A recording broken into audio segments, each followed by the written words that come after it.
সলাতের ভিতরে দাঁড়াইয়া বলেন তো মনের ভিতরে কোনো দুনিয়াবি চিন্তা রাখা যাবে? এদিক খেয়াল করেন, মাঝে মাঝে এমনও মুসল্লি পাওয়া যায় নামাজ পড়তেছে, পড়তে পড়তে যদি কল আসে হাত ছাড়িয়ে দিয়ে রিসিভ করে কয় ভাই নামাজ চলতেছে।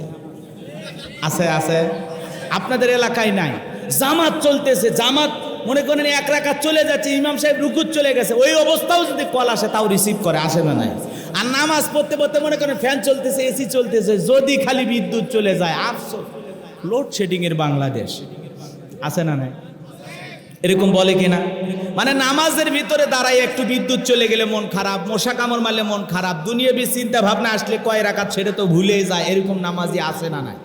বলেন তো নামাজের ভিতরে কি বলতেছেন আল্লাহ পাক? আল্লাযীনা হুম ফি সালাতিহিম খাশিউন, যারা বিনয়ের সহিত, নম্রতার সহিত দুনিয়াবি সব চিন্তা ভাবনা বাদ দিয়া আপনি আল্লাহর ঘরে গেছেন আল্লাহকে রাজি খুশি করার জন্য, বিদায় দুনিয়াবি কোনো খেয়াল চিন্তা ভাবনা মনের মধ্যে রাখা যাবে?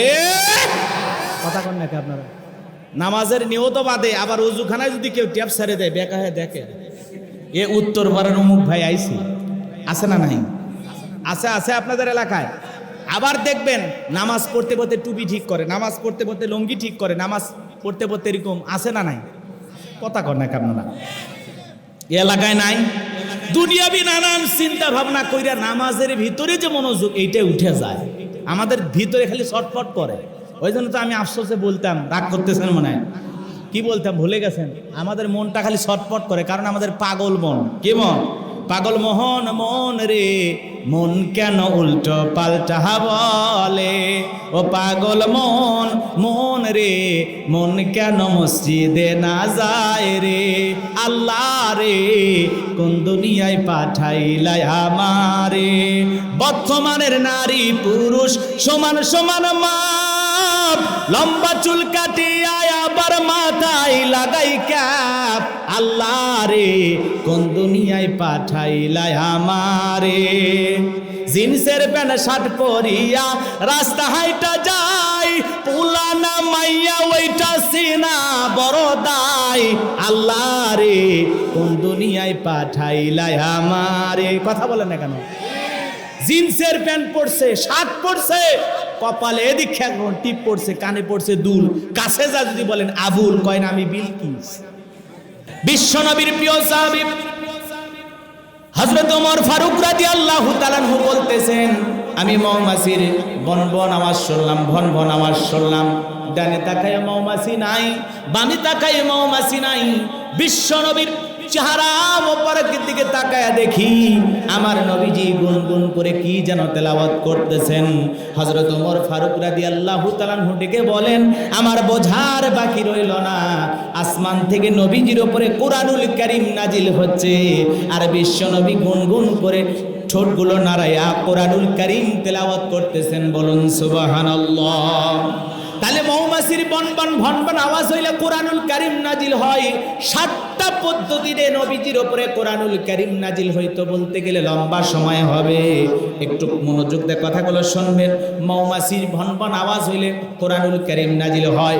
দপ্তরি ছুটির ঘন্টায় মারি মারে টন টন আওয়াজ হইলে, ওই রকম শব্দ হইলে বোঝা যায় নবীজির উপরে কোরআনুল কারীম নাজিল হচ্ছে। বলুন সুবহানাল্লাহ।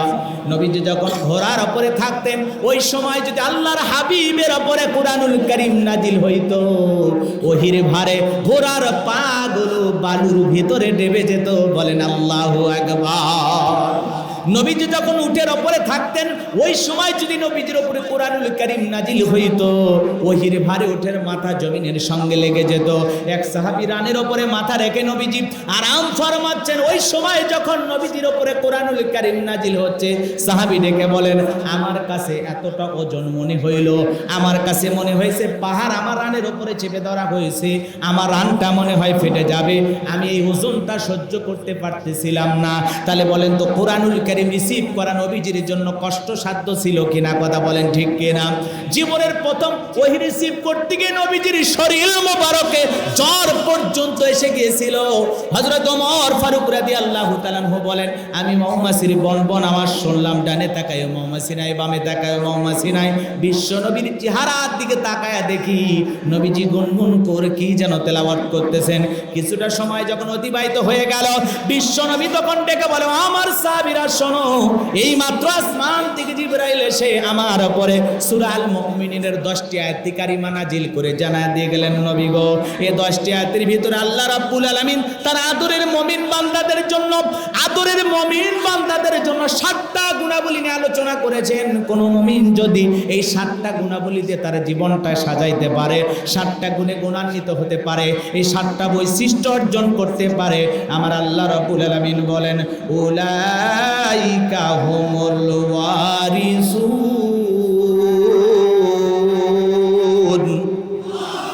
আল্লাযীনা ইয়ারিসুনাল ফিরদাউস, আল্লাহু আকবার, হুম ফিহা খালিদুন।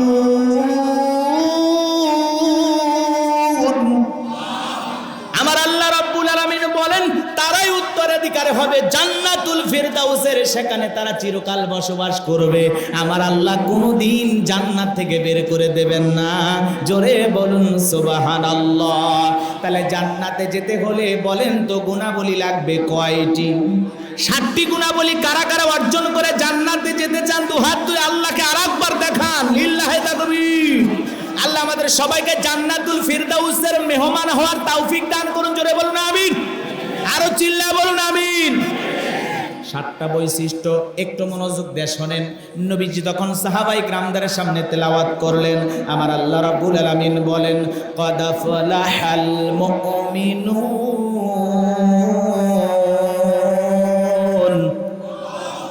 আমার আল্লাহ রাব্বুল আলামিন বলেন, অবশ্যই মুমিনেরা সফল হয়েছে। সফল হয়েছে তারা ঈমান এনেছে যারা। সুবহানাল্লাহ বলেন। সফল কারা? ঈমান এনেছে যারা। ভালো করে একটু মনোযোগ দিয়ে শুনেন। আল্লাহ রাব্বুল আলামিন বলেন, ক্বাদ ফালাহাল মুমিনুন, অবশ্যই মুমিনেরা সফল হয়েছে। অলরেডি মুমিনেরা সফল হয়েছে, বলেন সুবহানাল্লাহ। তাহলে সফল হয়েছে তারা ঈমান এনেছে যারা। ঈমানদার ছাড়া সফল হওয়া যাবে না, ঈমানদার ছাড়া জান্নাত ভাগ্যে জুটবে না, কথা বলেন ঠিক কি না? তাহলে বলেন তো বাজান, সফল হওয়ার আগে এদিক খেয়াল করেন, সফল যদি আপনি হতে চান জীবনে, তাহলে কি হওয়া লাগবে? ঈমানদার হওয়া লাগবে। জোরে বলেন, কি হওয়া লাগবে? আমরা মনে করি ক্ষমতা থাকলে সফল। পৃথিবীর সবচাইতে বড় ক্ষমতাধর ব্যক্তির নাম বর্তমানে জো বাইডেন। কি নাম? একটু মনোযোগ, এদিক 1 ঘন্টার বেশি আমি আলোচনা করার চেষ্টা করব না। 12টা পর্যন্ত আপনারা ওয়াদা দিয়েছেন, মুসলমান হিসেবে খালি ওয়াদাটা রক্ষা করেন, অবশ্যই কিছু নিয়ে বাড়িতে যেতে পারবেন ইনশাআল্লাহ। একটু আমার মন গড়া কোনো কথা বলবো না, এদিক মনোযোগ। বলেন তো পৃথিবীর সবচাইতে বড় নেতার নাম কি এখন? Joe Biden. আমেরিকার প্রেসিডেন্ট বড় নেতা না? হ্যাঁ, এরা হলো পৃথিবীর বর্তমানে মুরল। জো বাইডেন হলো পৃথিবীর সবচাইতে বড় নেতা। এদিক খেয়াল করেন। আমরা কিছু মানুষ মনে করি ক্ষমতার দিক দিয়ে হয়তো বা সফল হওয়া যায়। বলেন তো বাজান, জো বাইডেন পৃথিবীর যত বড় নেতা হোক, এই জেলার নাম নওগাঁ। নওগাঁতে কাঁচা বাজার আছে না নাই? কাঁচা বাজারে যে তরি তরকারি বিক্রি করে, সিম আলু আছে না? সিম আলু, আলুর বাজারে যে আগুন লাগছে বাবারে, ওইটা বলা দরকার নেই। আজকে বাজারে সবজি কিনতে গেলে অবস্থা খারাপ, মধ্যবিত্তদের চোখ দিয়ে পানি পড়ে, আমাদের দেখার কিন্তু কেউ নাই। এক ডিম 15 টাকা খাওয়া লাগতেছে, এক ডাব 200 টাকা রে বাবা। সয়াবিনের তেলের কথা তো অতীত থেকেই বলে আসতেছি, বলার আর দরকার নাই। পেঁয়াজের খেলাও দেখতেছেন, ডিমের খেলাও দেখতেছেন, এখন আবার চলতেছে আলুর নাটক। কথা কয় দেখেন, আচ্ছা আলুর দাম কমছে না বাড়ছে? আচ্ছা জীবনে কোনোদিন এত টাকা কেজি আলু কিনে খাইছেন? হ্যাঁ, আলু নিয়ে চলতেছে। এখন চিন্তা করতেছে ভারত থেকে আলু নিয়ে আসা যায় নাকি, এরকম চলতেছে। হয়তো আগামী সপ্তাহে ভারত থেকে আলু আসতেও পারে, আসুক, সমস্যা নাই। ভারতের পেঁয়াজ কেমন, আলু কেমন, এটা আপনারা ভালো বোঝেন। হ্যাঁ, দেশি জিনিসের স্বাদই আলাদা, কম খান কিন্তু তৃপ্তি আসে না। আপনি 5টা পেঁয়াজ ভারতের দেন তরকারি, অত স্বাদ পাবেন না, পেঞ্চে লাগে। কিন্তু দেশি যদি খালি পাবনা আর নাটোরে 2টা পেঁয়াজ দেওয়া যায়, বাপরে বাপ। আর যদি খালি কচি মাছ থাকে আর চিকন করে আলু দেয়, জিহ্বায় পানি চলে আসছে। কথা কয় না কে? এ বাজার আমি লম্বা করব না। আজকে সবজির বাজারে আগুন, বাজার গরম, বাজার গরম, কথা কয় না কে? বাজার গরম, বাজারে কোনো জিনিসে হাত দেওয়া যায় না, অবস্থা খারাপ। যদি বলতে যান, বলে দেশের মানুষের আয় উন্নতি বেড়ে গেছে, যতই দাম বাড়ুক দেশের মানুষের কোনো সমস্যা হচ্ছে না। কথা কয় না? আপনার যে কোন জায়গায় কি হচ্ছে ওইটা দেখবেন, দেশের মানুষের কিচ্ছু হচ্ছে না। আমাদের যে কোন জায়গায় কি হয়ে যাচ্ছে ওদেরকে তো বলে বোঝানো যাবে না। একটা রিক্সা চালক, ভ্যান চালক 500 টাকা 700 টাকা ইনকাম করিয়া বলেন তো এই বাজারে যদি যায় ব্যাগ কি ভরবে? ব্যাগ ভরবে, ব্যাগের 4 ভাগের 1 ভাগও ভরবে না। কথা বলে ঠিক কিনা? আর 700 টাকা ইনকাম করে গরুর গোশত কিনবার গেলে ওই দিন গরুর গোশতই খালি খাওয়া লাগবে, ভাত আর ভাগ্যে জুটবে না। কথা কোন ঠিক কিনা?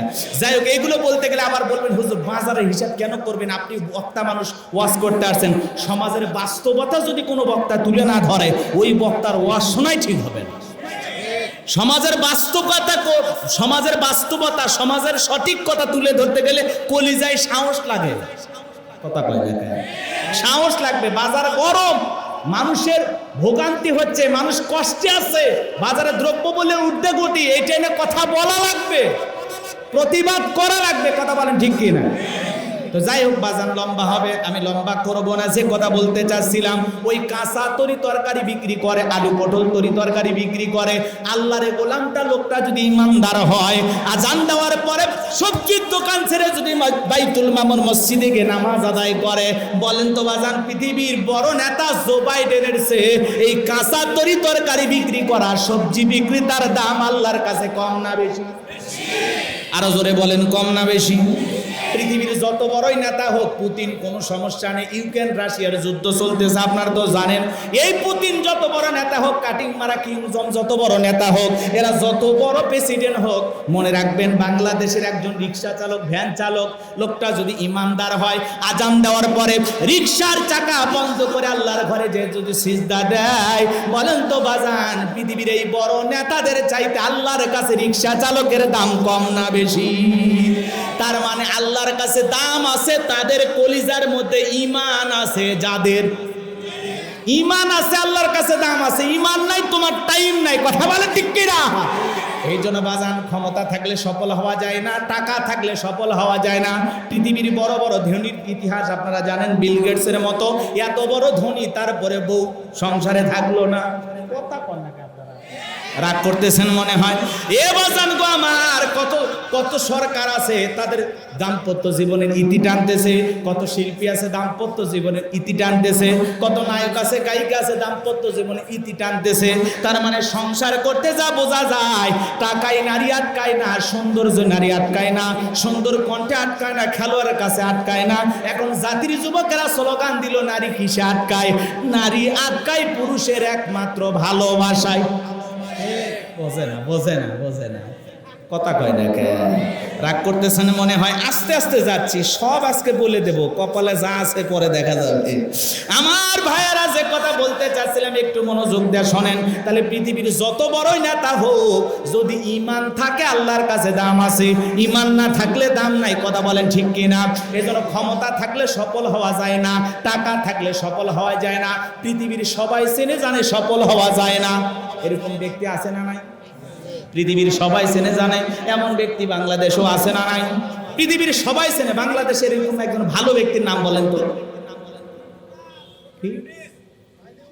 ডক্টর ইউনূস না? কি সাকিব আল হাসান? আর কেডা? আর কার নাম বলেন? আল্লামা সাইদি হুজুর কোরআনের পাখি বিদায় নিয়ে চলে গেছেন। কথা বলেন ঠিক কি? তার নামে ইন্না লিল্লাহ বলেছে, আর চাকরি চলে গেছে। কথা বলেন ওগুলো, এদিক খেয়াল করেন কত কি ঘটনা ঘটছে, আপনারা তো সবই জানেন, জানেন না? আচ্ছা, একজন আলেম বিদায় নিলে আমাদের দোয়া করা দরকার আছে না?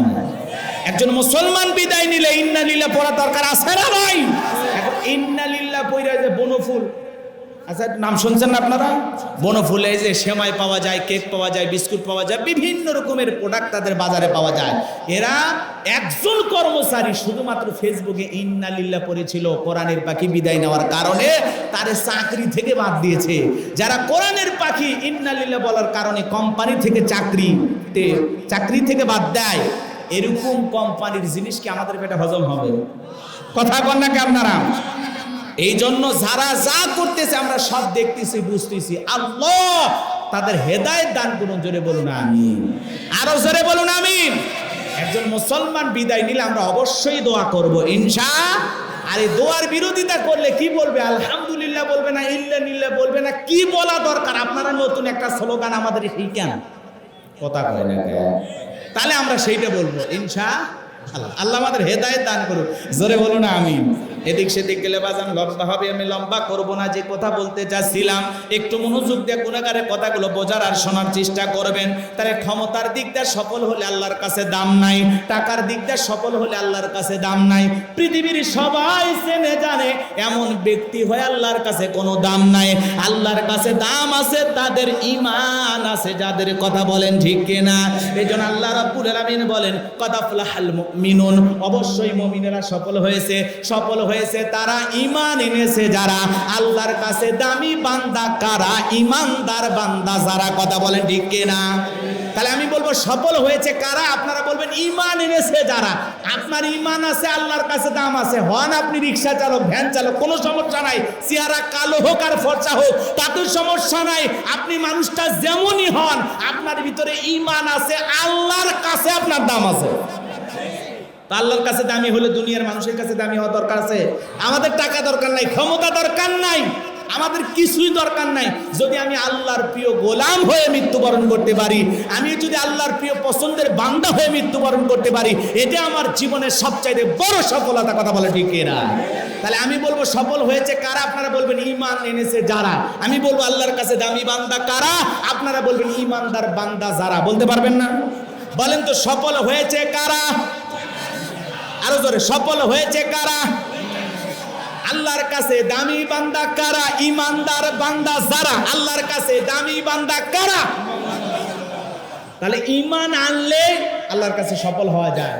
বেঈমানেরা যতই মাতবাড়ি করুক, আখিরাতে ওরা সফল হতে পারবে? এদিক খেয়াল করুন, এদিক খেয়াল করুন। তাহলে আমরা ঈমান এনেছি, এতে কোনো সন্দেহ আছে? আমরা সবাই ঈমানদার তো ইনশাআল্লাহ।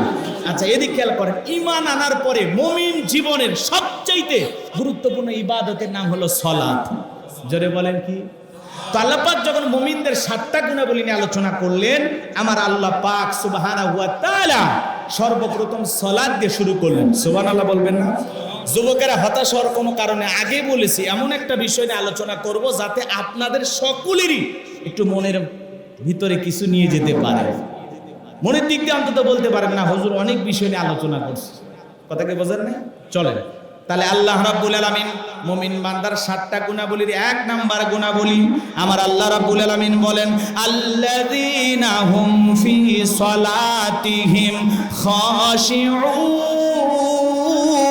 খাশিউন। আরো জোরে বলুন আল্লাহু আকবার। আল্লাহ রাব্বুল আলামিন বলেন মুমিন বান্দার 1 নাম্বার গুণাবলী যারা বিনয়ের সহিত, নম্রতার সহিত, কুজু কুজু ভাব নিয়ে সালাত আদায় করে। বলেন তো বাজান, সালাত আদায় করতে হবে কার হুকুমে? আরো জোরে বলেন কার হুকুমে? এদিক খেয়াল করেন, সালাতের মতো হওয়া লাগবে, যেমন তেমন ভাবে আদায় করলে হবে না। এই জায়গায় আল্লাহ রাব্বুল আলামিন বলেন আল্লাযীনা হুম ফি সালাতিহিম খাশিউন। যারা, এদিক খেয়াল করেন, এদিক খেয়াল করেন, যারা বিনয়ের সহিত নম্রতার সহিত সালাত আদায় করে। মনোযোগ দিয়ে একটু বোঝার চেষ্টা করবেন বাজান।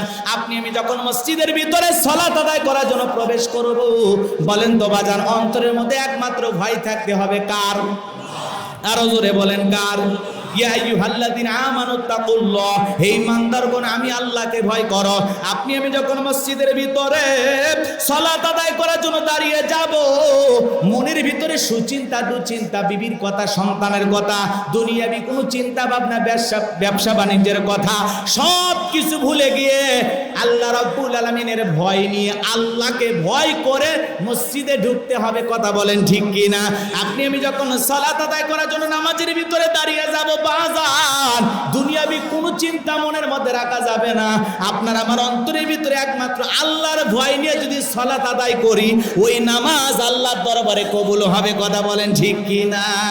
কিন্তু নামাজের ভিতরে দাঁড়াইয়া দুনিয়াবি যদি নানান চিন্তা ভাবনা করি, আপনার আমার সালাত কবুল হবে না। তাহলে মসজিদের ভিতরে যখন সালাত আদায় করার জন্য প্রবেশ করব, অন্তরের ভিতরে দুনিয়াবি কোনো চিন্তা রাখা যাবে? বিবির কথা, সন্তানের কথা, ব্যবসা বাণিজ্যের কথা, দুনিয়ার কোনো কথা মনের মধ্যে রাখা যাবে না। সব কথা, সব টেনশন মসজিদের বাহিরে রেখে আল্লাহর ভয়ে, আল্লাহর ভয়ে আল্লাহকে রাজি খুশি করার জন্য মসজিদে প্রবেশ করতে হবে। এদিকে এদিকে এদিকে একটু মনোযোগ দেন, একটু মনোযোগ দেন। আপনি আমি যখন মসজিদে প্রবেশ করব, এদিক খেয়াল করেন, এমন ভাবে সালাত আদায় করতে হবে মনের ভিতরে এই খেয়াল নিয়ে যে আমি সালাত আদায় করতেছি, আমার আল্লাহ আমাকে দেখতেছেন। একটু মনোযোগ দিয়ে শোনেন আমার বাজারেরা, আপনি আমি যখন মসজিদের ভিতরে সালাত আদায় করব, মনে মনে এটা খেয়াল করব আমি নামাজ আদায় করতেছি, আমার আল্লাহ আমার সামনে দাঁড়িয়ে আছেন। কথা বলেন ঠিক কিনা? কিভাবে সালাত আদায় করবেন, কেমন নামাজ পড়া দরকার, কিভাবে পড়া দরকার, সাহাবায়ে কিরাম কিভাবে সালাত আদায় করেছেন, সামান্য দুই একটা কথা বলে দিয়ে যায়, সামনে অনেক কথা বলার আছে বাজান গো আমার। বিশ্বনবীর সাহাবীরা কিভাবে সালাত আদায় করতেন, আপনারা আমার নবী কিভাবে সালাত আদায় করতেন জানার দরকার আছে না নাই? আমার ভাইয়ের আম্মা জান আয়েশা রাদিয়াল্লাহু তাআলা আনহা বলেন, নবীজি এত লম্বা সময় ধরে নামাজের মধ্যে দাঁড়িয়ে থাকতেন, মাঝে মাঝে নবীজির পা মোবারকের দিকে তাকায়া দেখতাম পা মোবারক গুলো ফুলে উঠতো। বলেন সুবহানাল্লাহ। আম্মা জান আয়েশা ডেকে বলেন, নবীজি মাঝে মাঝে এত লম্বা সময় রুকু করতেন, এত লম্বা সময় সিজদা করতেন, মাঝে মাঝে মনে হইতো নবীজি আর কোনোদিন রুকু থেকে সিজদা থেকে উঠবেন না। বলেন আল্লাহু আকবার। আম্মা জান আয়েশা ডেকে বলেন, একদিন রাতের বেলায় দেখি নবীজি সিজদা দিয়ে এত কান্না করেছেন, কাঁদতে কাঁদতে বিছানা পর্যন্ত ভিজে গেছে। আম্মা জান আয়েশা মনে করেন পানি পড়ে ভিজে গেছে, কিন্তু না না, তাকায় দেখেন নবীজি সিজদা দিয়ে চোখের পানি ছেড়ে দিয়ে কান্না করতেছেন। অনেকটা সময় অতিবাহিত হয়ে যাওয়ার পর রহমাতুল লিল আলামিন মদিনার কামলেওয়ালা আপনার আমার প্রিয় নবী যখন সিজদা থেকে মাথাটা উঠাইছেন, আম্মা জান আয়েশা রাদিয়াল্লাহু তাআলা আনহা নবীজির চেহারা মোবারকের দিকে তাকায়া বলেন, নবী গো এত কান্না কেন করেছেন? কাঁদতে কাঁদতে আপনার দাড়ি ভিজে গেছে, সিজদার জায়গা ভিজে গেছে, বিছানার চাদর পর্যন্ত ভিজে গেছে, নবী গো এত কান্না কেন করলেন, কি হয়েছে আপনার? বিশ্ব নবী ডেকে বলে, আয়েশা আমি তো আমার জন্য কাঁদি না, আমি কাঁদি আমার গুনাহগার উম্মতের জন্য। আল্লাহু আকবার। ও আয়েশা, আমি সিজদা দিয়ে আল্লাহর কাছে কেঁদে কেঁদে বলি, আল্লাহ আমার গুনাহগার উম্মত মালিক গো, আমার গুনাহগার উম্মতকে তুমি জাহান্নামের আগুনে পোড়ায় না, আমার গুনাহগার উম্মতের গুনাহগুলো তুমি মাফ করে দাও। আল্লাহর কাছে কেঁদে কেঁদে বিশ্বনবী আপনার আমার গুনাহ মাফের আশায় দোয়া করতেন কার কাছে? তাহলে আপনার আমার গুনাহ মাফের আশায় সিজদা দিয়ে আল্লাহর কাছে কান্না করার দরকার আছে না নাই? এখানে কি এমন নামাজি পাওয়া যাবে যেই নামাজি জীবনে 1-2 ঘন্টা সিজদা দিয়ে চোখের পানি ছেড়ে দিয়া নিজের জীবনের গুনাহগুলো আল্লাহর কাছে মাফ চাইছেন আর বলেছেন, আল্লাহ এই গুনাহ করেছে, এই অপরাধ করেছে, আল্লাহ তুমি আমার গুনাহগুলো মাফ করে দাও। 1-1.5 ঘন্টা সিজদা দিয়ে কোনোদিন কাঁদি নাই, কাঁদি নাই, কাঁদার সময় আমাদের হয় না, কারণ আমরা হলাম ডিজিটাল নামাজি। একটু পরে যাচ্ছি, এদিক খেয়াল করেন। সিজদা দিয়ে আপনার আমার জীবনের গুনাহগুলো মাপ চেয়ে কাঁদতে হবে কার কাছে? তাহলে নবী যদি আপনার গুনাহ মাফের আশায় আল্লাহর কাছে প্রার্থনা করে, আল্লাহর কাছে দোয়া করেন, তাহলে আপনি আমি গুনাহ করছি কি করিনি? কথা কয় না কেন?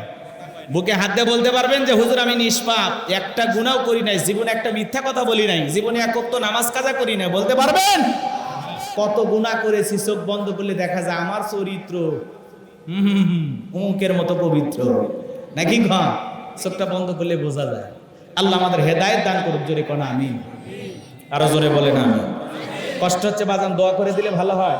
একটু মনোযোগ দিয়ে শুনুন আমার ভাইরা, যে কথা বলতে চাচ্ছিলাম, বিশ্বনবীর কিভাবে সিজদা দিয়ে চোখের পানি ছেড়ে দিয়ে আপনার আমার জন্য দোয়া করতেন। যেই নবীর জীবনে গুনাহ নাই, সেই নবী দিনের মধ্যে 70 বারও বেশি ইস্তেগফার করতেন। আপনাকে আমাকে গুনাহ মাফের আশা আল্লাহর কাছে দোয়া করতেন আর বলতেন, আল্লাহ আমার গুনাহগার উম্মতকে তুমি জাহান্নামের আগুনে দিও না। কারণ নবী নিজের চোখে জাহান্নাম দেখেছেন। কথা বলেন ঠিক কি না? ওই জাহান্নাম বড় কঠিন জায়গা। ইন্না জাহান্নামা কানাত মিরসাদা লিত্তাগিনা মাবা লাবিসিনা ফিহা আহকাবা লা ইয়াযুকুনা ফিহা বারদা ওয়ালা শারাবা ইল্লা হামিমা ওয়া গাসসাকা। আমার আল্লাহ রাব্বুল আলামিন বলেন, নিশ্চয় জাহান্নাম ওত পেতে রয়েছে। জাহান্নাম একটা ফাঁদের নাম, অপরাধীদের ধরার জন্য জাহান্নাম একটা কি ফাঁদ। এটা আল্লাহর অবাধ্য বান্দাদের জন্য শাস্তির স্থান। কথা বলেন না কেন? ভালো করে বোঝেন। আল্লাহ বলেন ইন্না জাহান্নামা কানাত মিরসাদা, নিশ্চয়ই জাহান্নাম ওত পেতে রয়েছে আল্লাহর অবাধ্য বান্দাদের ধরার জন্য। পাখি ধরার জন্য যেমন ফাঁদ পাতা হয়, শিকারি ধরার জন্য যেমন ফাঁদ পাতা হয়, যারা গুনাহগার নাফরমান আল্লাহর অবাধ্য গোলাম তাদের জন্য জাহান্নাম ওত পেতে রয়েছে। ওই জাহান্নাম বড় কঠিন জায়গা। এটা হলো অপরাধীদের থাকার আবাসস্থল। ওই জাহান্নামের আগুনে যারা একবারে জ্বলবে বাজার, ওই জাহান্নামের আগুনে জ্বলতে জ্বলতে পুড়তে পুড়তে দেহটা কয়লার মতো কালো হয়ে যাবে। জাহান্নামের চিৎকার মেরে আল্লাহর কাছে বলবে, আল্লাহ আমরা বড় ক্ষুধার্ত। ওই জাহান্নামের আগুনে জ্বলতে জ্বলতে জাহান্নামের ক্ষুধার্ত হয়ে যখন আল্লাহর কাছে খাবার প্রার্থনা করবে, আল্লাহ আমাদের খাইতে দাও, খাইতে দাও, খাইতে দাও। যেই জাহান্নামের আগুন ভীষণ যন্ত্রণার জায়গা। এ বাজার আমার একবার যদি কারো দেহে জাহান্নামের আগুন লাইগা যায়, পা থেকে মাথা পর্যন্ত যন্ত্রণা শুরু হবে, কলিজাটা পুরো ছাই হয়ে যাবে। ওই জাহান্নামের আগুনের যন্ত্রণা সহ্য করা সম্ভব নয় বাজান, সম্ভব নয়। যে জাহান্নামের এক ইঞ্চি জায়গা ফাঁকা নাই যার মধ্যে আগুন নাই। হযরত আবু হুরায়রা বলেন আল্লাহ পাক ওই জাহান্নামের আগুনকে 1000 বছর জ্বালায়া জাহান্নামের আগুনের কালার হয়েছিল সাদা, আবার 1000 বছর জ্বালায়া জাহান্নামের আগুনের কালার হয়েছিল লাল বর্ণ, আবার 1000 বছর জ্বালায়া জাহান্নামের আগুনের কালার হয়েছে কৃষ্ণ বরণ, অন্ধকার রাত্রির মতো কালো। ওই একবার যদি কারো দেহে জাহান্নামের আগুন লাইগা যায়, দুনিয়ার আগুনের চাইতে জাহান্নামের আগুনের পাওয়ার স্পিরিট হলো 70 গুণ বেশি। আল্লাহ না করুক, আল্লাহ না করুক, যারা গুনাহগার তাদের অপরাধের কারণে একবার যদি জাহান্নামের আগুনে যায়, ওই যন্ত্রণার কথা বলে শেষ করা যাবে না রে বাজান। লম্বা হবে জাহান্নাম নিয়ে আলোচনা করলে, 3-4 দিনও বয়ান শেষ করা যাবে না। সামান্য একটু উদাহরণ দিয়ে কথাগুলো আমি শেষ করে দেব, একটু মনোযোগ দিয়ে শোনেন। ওই জাহান্নামের আগুনে জ্বলতে জ্বলতে পুড়তে পুড়তে চেহারা যখন কয়লার মতো কালো হয়ে যাবে বাজার, আল্লাহর কাছে কেঁদে কেঁদে বলবে আল্লাহ খাবার দাও, খাবার দাও, খাবার দাও। আমার আল্লাহ ফেরেশতাদেরকে বলবে যাও জাহান্নামের তলদেশে এক ধরনের ফলের চাষ করা হবে। ওই ফলের নাম হবে জাক্কুম, কাঁটাযুক্ত ফল। ওই ফলটা যখন জাহান্নামের ফেরেশতারা জাহান্নামী অপরাধীদের হাতে পরিবেশন করবে, খাদ্য হিসাবে পাওয়া মাত্রই ফল তারা গলার ভিতরে দেবে। দেহ মাত্রই বাজান ওই কাঁটাগুলো গলার মাঝামাঝি আটকে যাবে, ভিতরেও যাবে না, বাহিরেও আসবে না। জাহান্নামীদের গলায় যখন ওই জাহান্নামী জাক্কুম ফলটা আটকে যাবে, জাহান্নামীরা চিৎকার মেরে কেঁদে কেঁদে বলবে আল্লাহ বড় ক্ষুধার্ত ছিলাম, খাবার চাইলাম, এ কেমন ফল খাইতে দিলা গো মালিক। ভিতরেও যায় না, বাহিরেও যায় না। আল্লাহ জাহান্নামীকে এই খাদ্য দিয়েছে জাহান্নামী কি ক্ষুধা নিবারণের জন্য না শাস্তি বাড়ানোর জন্য? শাস্তি বাড়ানোর জন্য। এ বাজান গো আমার, ওই ফলটা যখন গলার মাঝামাঝি আটকে যাবে, জাহান্নামীরা যত গলা নাড়াচাড়া করবে কাঁটাগুলো ফুটবে আর ফুটবে, চিৎকার মেরে ডেকে বলবে আল্লাহ পানি দাও, পানি দাও। মনে করবে পানি খাইলে মনে ফলটা ভিতরে চলে যাবে। আমার আল্লাহ তখন ফেরেশতাদেরকে বলবে যাও যাও, ইল্লা হামিমা ওয়া গাসসাকা। তারা যখন পানি প্রার্থনা করবে আল্লাহ তাদেরকে ঠান্ডা পানি দেবে না, কি পানি দেবে জানেন? ইল্লা হামিমা ওয়া গাসসাকা। আমার আল্লাহ বলেন এমন উত্তপ্ত গরম ফুটান্ত পানি দেওয়া হবে যা পুষ ব্যতীত কিছুই নয়।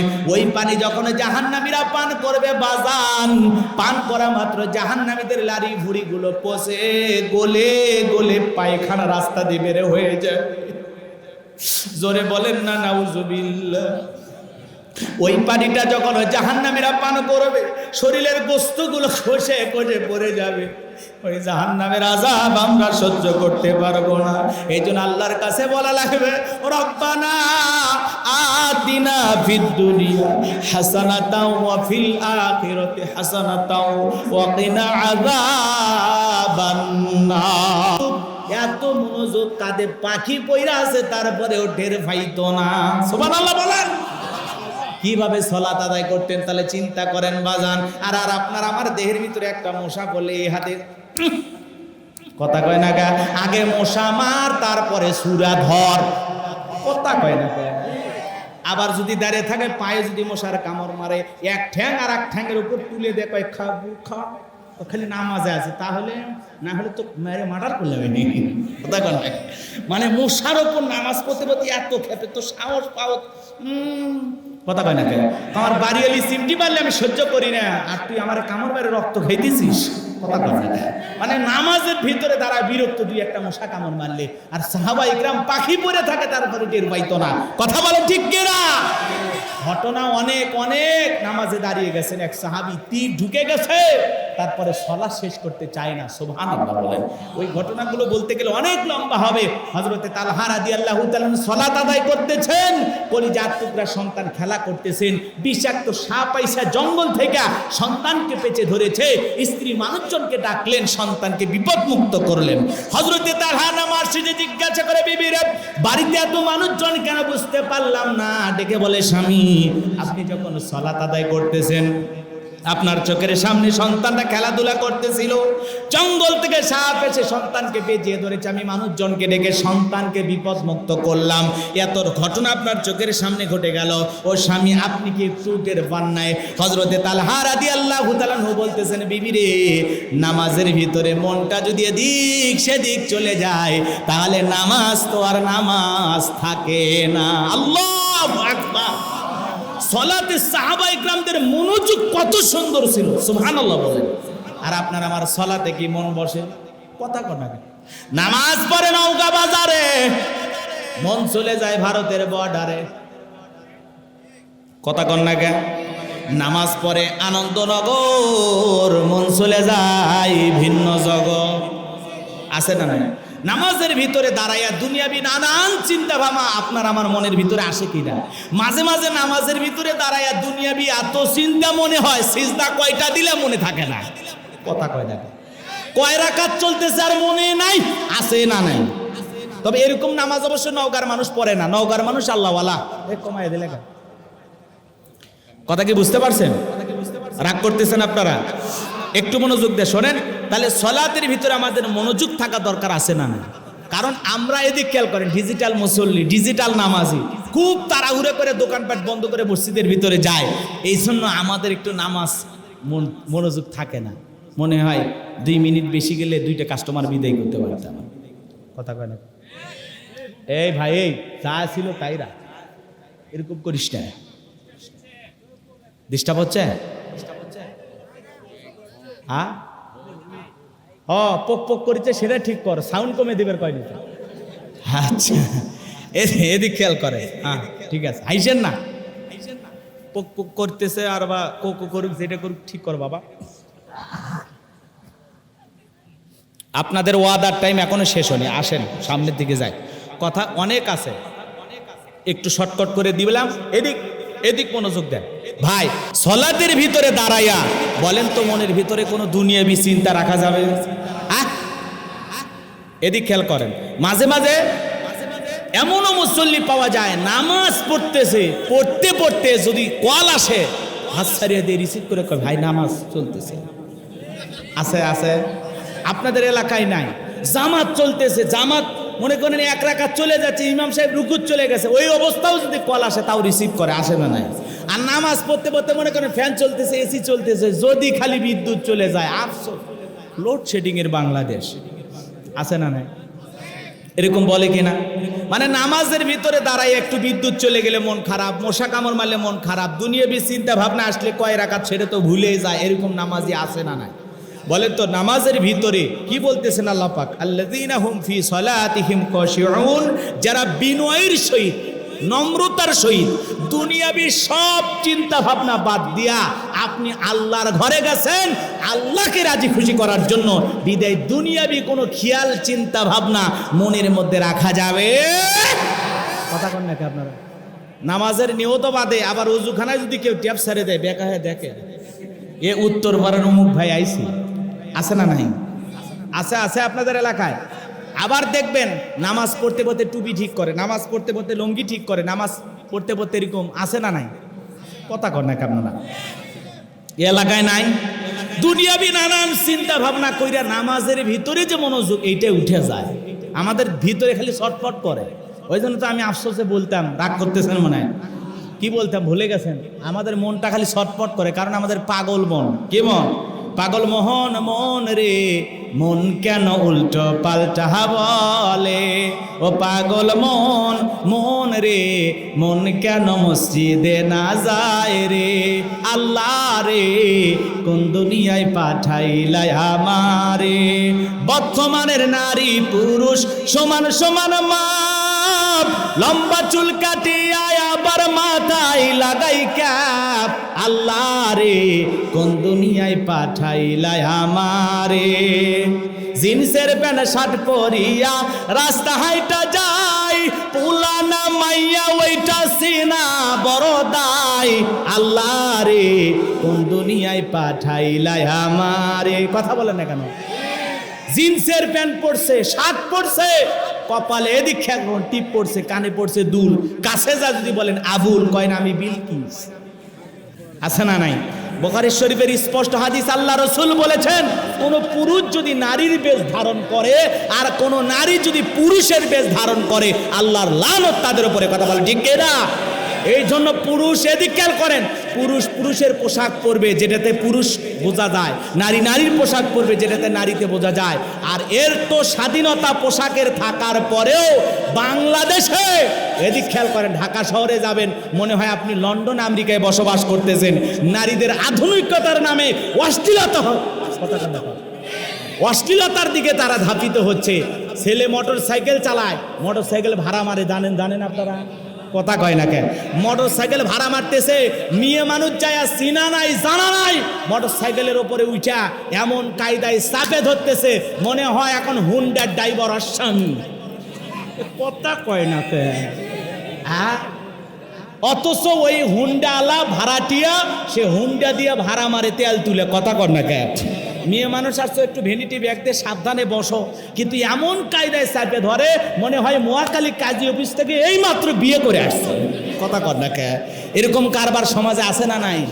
আর এই সমাজের এই কিছু নোংরা অসভ্য মন মানসিকতা, ভাই কথা বলেন, নোংরা অসভ্য মন মানসিকতার কিছু মেয়েরাই কিন্তু পোশাকের স্বাধীনতার নামে স্লোগান তোলে। কথা কর না কে? নারীর পোশাকের স্বাধীনতা আছে না নাই? আছে না নাই? পোশাকের স্বাধীনতা সেই যুগের পর থেকে যুগ ছিল, কিন্তু এখন কিছু ডিজিটাল মগামগির জন্ম হয়েছে, এদের মাথায় কিছু আছে কিনা আল্লাহ ভালো জানে। ওরা বলে পোশাকের স্বাধীনতা চাই, স্বাধীনতার নামে কি যেটুকু পরে আছো ওটুকু পড়তে চাচ্ছ না? উলঙ্গ হয়ে যদি বসবাস করার এতই শখ হয়, ভিসা পাসপোর্ট লাগাইয়া যেই দেশে উলঙ্গ মানুষ বসবাস করে ওই দেশে চলে যাও, তোমার মতো মানুষের জন্য এই দেশে কুকুরও কাঁদবে না। পোশাকের স্বাধীনতার নামে কি বলে? দাদি নানি ব্লাউজ ছাড়া শাড়ি পরেছিল, আমরাও পড়তে চাই। শোনেননি আপনারা? পর্দার ওয়াজ বলে শুনবেন তো, একটু বলা লাগবে না? রাগ করতেছেন নাকি আপনারা? দাদি নানি ব্লাউজ ছাড়া শাড়ি পরেছিল ঘরের ভিতর, ওরা অভাবের কারণে পড়ুক দাদি নানি, আর গরমের কারণে পড়ুক দাদি নানু, ওরা কি নওগাঁ বিশ্ব রোডে যা বলছে, এই আমি তোর নানি দেখ শাড়ি পরেছি বলেছিল, এই আমি তোর দাদি দেখে যা শাড়ি পরেছি। তাহলে আমাদের দাদি নানি 12 হাত শাড়ি দিয়ে পুরো দেহটা ঢাকছে, ঘরের ভিতরে ছিল, ওরা বিশ্ব রোডে স্লোগান তোলে নাই। আর তুমি বোন 12 হাত শাড়ি দিয়া এমন কায়দায় পিঠটা ফাঁকা রেখেছো মনে হয় আর্জেন্টিনা আর ব্রাজিলের ম্যাচ হবে। কথা কর না কে? বোঝেন না মনে হয়? রাগ করতেছেন? এরকম যারা অসভ্য নোংরা মন মানসিকতা নিয়ে ওঠা বসা করে, এই সমস্ত মানুষেরা পোশাকের স্বাধীনতার নামে মডার্ন সাজতে চায়, গেঞ্জি পইরা প্যান্ট পইরা জিন্সের প্যান্ট পইরা রাস্তাঘাটে বেড়াইতে চায়। মনে রাখবেন, যারা সভ্য মা বাবার জন্ম দেওয়া সন্তান, এরা কোনোদিন অশ্লীলতার নামে নোংরামি করবে না। যেই ঘরে মুসলমানের খেয়াল করেন, যেই যুবক মুসলমান, যেই যুবতী মুসলমান, সে কোনোদিন আধুনিকতার নামে আল্লাহর বিধানকে বিধানগুলি দেখাইতে পারে। ইসলাম মানবা, সোজা হয়ে চলবা, ইসলাম মানবা, দুনিয়া আখিরাতে দামি হইবা, ইসলাম মানা লাঞ্ছিত হইবা, অপমানিত হইবা। কথা বলেন ঠিক কিনা? এই জন্য ইসলাম নারীর সম্মান মর্যাদা বাড়াইছে পর্দার মাধ্যমে। কথা বলেন ঠিক কিনা? পর্দা হলো নারীর মর্যাদা সম্মান বাড়ায়। একটা ঢিলা ঢালা বোরকা পরা নারী যদি রাস্তা দিয়ে হেঁটে যায়, মনের অজান্তে শ্রদ্ধার সম্মানে মাথাটা নত হয়ে আসে। কথা বলেন ঠিক কিনা? নারী নারী পর্দাতেই সুন্দর। নারী হলো, এদিকে খেয়াল করেন, নারী যদি তার ইজ্জত সতীত্ব এগুলোর হেফাজত করতে চায়, পর্দার বিকল্প আর কিছুই নাই। পর্দাতেই নারীর সম্মান মর্যাদা বাড়বে ইনশাআল্লাহ, এটা বোঝা লাগবে। আর যারা আধুনিকতার নাম দিয়া নারীদের সমান অধিকার, পোশাকের স্বাধীনতার নামে স্লোগান দিয়া নারীদের রাস্তায় নামাতে চায়, বোঝা যায় ওদের মতলব খারাপ। কথা বলেন ঠিক কিনা? আল্লাহ এই সমাজের যুবক আর যুবতীদের হেদায়েত দান করুন, জোরে বলুন আমিন। আরো জোরে বলুন আমিন। ভাইরা আমার, নামাজ কত বড় গুরুত্বপূর্ণ একটা ইবাদত, এই জন্য সালাতের মধ্যে দাঁড়াইতে হবে। লিবিয়াতে ঘূর্ণিঝড় হয়ে গেছে বাজান, বিশাল ঘূর্ণিঝড়ে হাজার হাজার মানুষ মারা গেছে। ধ্বংসস্তূপের ভিতরে যারা উদ্ধার কর্মী কাজ করতেছে, আল্লাহর গোলামেরা, উদ্ধার কর্মীরা, এত বড় দুর্যোগপূর্ণ অবস্থার ভিতরেও 9 জন মানুষ দাঁড়ায়া আমার আল্লাহকে সিজদা দিতেছেন, বলেন সুবহানাল্লাহ। এ বাজার লিবিয়ার ঘটনা বলতেছি, বর্তমানের ঘটনা বলতেছি। তাহলে চিন্তা করেন, উদ্ধার কর্মীরা এরকম একটা দুর্যোগপূর্ণ জায়গাতে এসে উদ্ধার কাজ করতেছে, যখন সালাতের সময় হয়ে গেছে। আমার ভাইরা, লিবিয়ার এই উদ্ধার কর্মী মুসলমান ভাইরা আর কাল বিলম্ব করে নাই, তারা নামাজের মধ্যে দাঁড়িয়ে গিয়ে সালাত আদায় করেছেন, বলেন আল্লাহু আকবার। যে লিবিয়ার দিকে এই ঘূর্ণিঝড়ের কারণে, বিশাল একটা ভয়ঙ্কর ঘূর্ণিঝড়ের কারণে শত শত মানুষের রাস্তার ভিতর লাশ পড়ে আছে, লাশ থেকে দুর্গন্ধ ছড়াচ্ছে, হাজার হাজার মানুষ মারা গেছে। বাজানগর, আমরা দোয়া করি যারা মুসলমান মারা গেছে, আল্লাহ তাদেরকে শহীদ হিসাবে তুমি কবুল করো, জোরে বলেন আমিন। যে উদ্ধার কর্মীর ভাইয়েরা দৃষ্টান্ত স্থাপন করেছে, এত ব্যস্ততার ভিতরে তারা নামাজের কথা ভুলে যায় নাই। কথা বলেন ঠিক কিনা? এই জন্য আজান হলে মুমিনের জন্য নামাজ পড়ার দরকার আছে না নাই? তুমি দুনিয়ার তালবাহানায় কাজের দোহাই দিয়ে নামাজ থেকে বিরত থাকবে, এমনটা হবে না। এই জন্য সালাতের প্রতি আপনার আমার মনোযোগ থাকা লাগবে। বাজান যুবক রে, তোদের পায়ে হাত দিয়ে অনুরোধ করে বলে যায়, কোরআনের মাহফিল শুধু সাজাইলে হবে না, প্রত্যেকটা যুবককে বাইতুল মামুর জামে মসজিদে গিয়ে নামাজ আদায় করতে হবে। ও নওগাঁর বাবাজিরা, আপনাদের পায়ে হাত দিয়ে অনুরোধ করে বলে যায়, নামাজ কিন্তু কাজা করা যাবে না। আজকে যুবক ইউটিউব, ইন্টারনেট, মোবাইল, ফেসবুক ঘাটাঘাটি কইরা, সারা রাত চ্যাটিং ফেটিং কইরা ঘুমাইতে পারে না। ফজরের আজান হয় যখন, ওই হাইব্রিড যুবক ঘুমাইতে যায় তখন। কথা কন না কেন? ফজরের আজান হওয়ার আগে ওরা ঘুমাইতে যায়, ফজরের সময় টের হয় না। কথা কন না কেন? নামাজ পড়া দরকার আছে না নাই? কেমন করে ঘুমাও তুমি ও মুসলমান, কেমন করে ঘুমাও তুমি নামাজ করে কাজা? এমন তো হতে পারে ও তোমার জহরে জানাজা। কেমন করে ঘুমাও তুমি, কেমন করে ঘুমাও তুমি ফজর করে কাজা? এমন তো হতে পারে ও তোমার জহরে জানাজা। এমন তো হতে পারে ও তোমার জহরে জানাজা। এজন্য মুসলমান হিসাবে 5 ওয়াক্ত সালাত মসজিদে গিয়ে কারা কারা সিজদা দিয়ে আদায় করবেন, দুহাত তুলে আমার আল্লাহকে একবার দেখান। আল্লাহ গো, আমাদের সবাইকে 5 ওয়াক্ত নামাজ হিসাবে কবুল করুন, জোরে বলুন আমিন। আরো জোরে বলুন আমিন। শুধু একা নামাজ পড়বেন না, সন্তানটাকেও নিয়ে যাবেন। পৃথিবীর সফল বাবা তারা যে নিজের কলিজার টুকরা সন্তানকে মসজিদে নিয়ে যেতে পেরেছে। কথা বলেন ঠিক কিনা? এজন্য বাবা হিসাবে একা নামাজ পড়বেন না, কলিজার টুকরা ছেলেকে মসজিদে নিয়ে যাবেন। বিবিকে বলবেন, সোনা বউ, তোরে আমি জান্নাতে চাই, দুনিয়ার বউ হয়ে থাকলে হবে না, তোর মতো একটা বউ পাইছি কপাল গুনে। বিবি রে, ফজরের আজান হয়েছে, সোনা তুমি ওঠো, তুমি নামাজে দাঁড়ায় যাও। সুন্দর আচরণ করে বিবিকে ফজরে নামাজ পড়ার জন্য বাড়িতে দাঁড় করাইয়া দিয়া আপনি মসজিদে চলে যাবেন। মেয়েটা যুবতী হয়, নামাজের বয়স হয়ে যায়, মেয়েকে ডাক দেবেন, আম্মু আয়েশা সিদ্দিকা ওঠো, ও আমার কলিজার টুকরা, ও আমার মা ওঠো, নামাজে দাঁড়ায় যাও।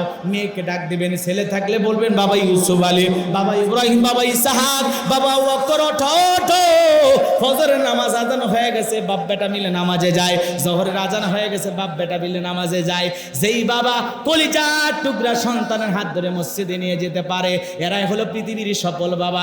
ছেলের হাত ধরে স্কুলে নিয়ে যেতে পারেন, ছেলের হাত ধরে মার্কেটে নিয়ে যেতে পারেন, শ্বশুর বাড়িতে নিয়ে যেতে পারেন, মেলায় নিয়ে যেতে পারেন। আপনি মুসলমান হিসাবে আল্লাহর ঘরেও নিয়ে যাওয়ার দরকার আছে না? না, কথা কি বোঝেন? রাগ করতেছেন মনে হয়। বাজার নামাজের কথা যদি আমি বলি 2-3 দিন ওয়াজ করে শেষ হবে না। নামাজ খুবই গুরুত্বপূর্ণ ইবাদত, ভালো করে বুঝবেন। কিয়ামতের ময়দানে সর্বপ্রথম সালাতের হিসাব হবে। এই জন্য মুসলমান হিসাবে 5 ওয়াক্ত সালাত আমরা আদায় করব ইনশাআল্লাহ। আল্লাহ আমাদের সবাইকে নামাজি হওয়ার তৌফিক দান করুন, জোরে বলুন আমিন। আরে আল্লাহ আমার এদিকে খেয়াল করেন, আল্লাহ আমার রব, আমি আল্লাহর গোলাম। যখন সিজদায় মাথাটা নত করি, এই সময় যে ভালো লাগা কাজ করে, একজন মুমিনের পরিপূর্ণ পাওয়া সিজদার ভিতরে। কথা কয় না কেন? আপনি আমি যখন আপনার আমার রবকে খুশি করার জন্য, আল্লাহ তাআলাকে খুশি করার জন্য মাথাটা নত করে বিশ্বাস করেন, আপনি যদি সত্যিকারের খাঁটি মুমিন, খাঁটি ইমানদার, খাঁটি মুসলমান হয়ে যান, সিজদার ভিতরে আপনি তৃপ্তি পাবেন, আনন্দ পাবেন, আপনার দিলটা খুশি হয়ে যাবে। কথা বলা ঠিক কি না? কিন্তু ডিজিটাল মুসলিম খালি ইনকে করে মারে, কথা কয় না কেন? এরকম মারে আছে না নাই? মুরগি ঠোকর মারার মতো। মানে কি 2 মিনিটে 2 রাকাত শেষ, 4 মিনিটে 4 রাকাত, আর তারাবির 20 মিনিটে 20 রাকাত। এরকম ডিজিটাল নামাজে আছে না? এলে নামাজ না ফাজলামি, কথা কন না আপনারা? এরকম ডিজিটাল মুসল্লি আছে না নাই? কে ভাই 2 মিনিটে 2 রাকাত শেষ, এটার কথা হলো এই নামাজ দিয়ে জান্নাত কোন দিকে দরজা কাটে ধুই আসছে? ওই নামাজ তো মসজিদের ছাদের উপর উঠবি না। কথা ঠিক কিনা? আল্লাহ আমাদের হেদায়েত দান করুক, জোরে বলেন আমিন। নামাজ আমরা ধীরস্থির ভাবে বিনয়ের সহিত, নম্রতার সহিত আল্লাহকে খুশি করার জন্য আদায় করবো ইনশাআল্লাহ। একটু মনোযোগ দিয়ে সামনের দিকে যাই বাজান। তাহলে 1 নাম্বার গুণাবলী বলেন তো, কাকে রাজি খুশি করার জন্য সালাত আদায় করবেন? কুল ইন্না সলাতি ওয়া নুসুকি ওয়া মাহইয়ায়া ওয়া মামাতি লিল্লাহি রাব্বিল আলামিন। নবীজি আপনি বলুন, আমার নামাজ, আমার কুরবানি, আমার জীবন, আমার মরণ লিল্লাহি রাব্বিল আলামিন, আসমান জমিনের প্রতিপালকের জন্য। বলেন আল্লাহু আকবার। তাহলে নামাজের মতো পড়া দরকার আছে না নাই? যদি পড়েন 2টা পুরস্কার আমার আল্লাহ রাব্বুল আলামিন বলেন, ফালিয়াবুদু রাব্ব হাযাল বাইত আল্লাযী আত'আমাহুম মিন জু' ওয়া আমানাহুম মিন খাউফ। আল্লাহু আকবার। আল্লাহ রাব্বুল আলামিন বলেন, এই ঘরের মালিকের ইবাদত করো। ভালো করে শোনেন, আল্লাহ বলেন এই ঘরের মালিকের ইবাদত করো। ইবাদত যদি ইবাদতের মতো করতে পারো বান্দারে, রুকু যদি রুকুর মতো হয়, সিজদাটা যদি সিজদার মতো হয়, নামাজ যদি নামাজের মতো আদায় করতে পারো, আমি আল্লাহ তোমাদের 2টা জিনিস দেব।